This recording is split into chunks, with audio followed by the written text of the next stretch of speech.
super easily formatted by the preoccupations of a city that I'm in. So it's important to choose where you live very carefully. So I'm happier being in cities which take a little distance from that whole process, and Berlin is definitely that kind of city. It feels like you're distant from a lot of Europe. It's like a museum of all the subcultures which have ever existed here. Osaka also. Osaka to me is the Berlin of Japan. Lawrence of Arabia, he said happiness is a byproduct of absorption.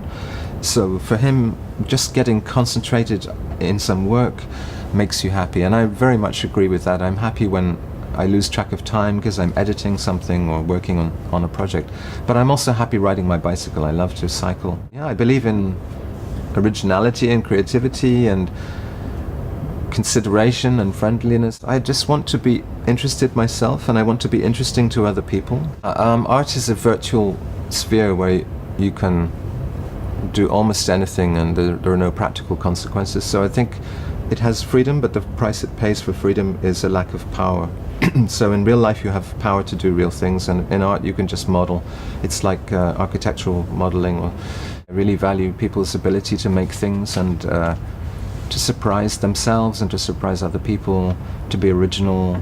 I mean, I love art. I just love art. I love culture. But I also hate culture which is formulaic and repetitive and which doesn't take any risks.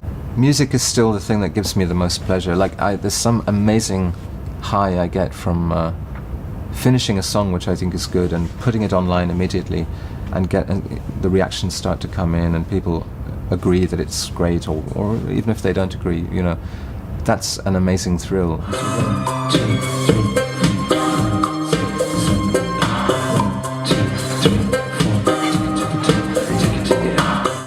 Everything I valued about pop music switched into the visual art world.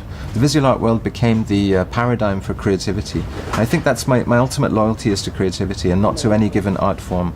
So I feel like I could almost, if I was starting again now, I would maybe be a visual artist and I wouldn't be a musician. Because although I have some musical skill, it's not like I'm born to be a musician. I think we all experience the world as colors and shapes, but we have a tendency to rely on our habits and to streamline and simplify things just for practical reasons, and like we walk down the street not really looking at things. So I think having a camera with you is a way to actually break that habit and to start looking at things. Follow your appetite, follow desire, but make sure your desire is acceptable to other people. So you have to learn to disguise your desires or make them mutually beneficial. That's probably the strategy I'd recommend.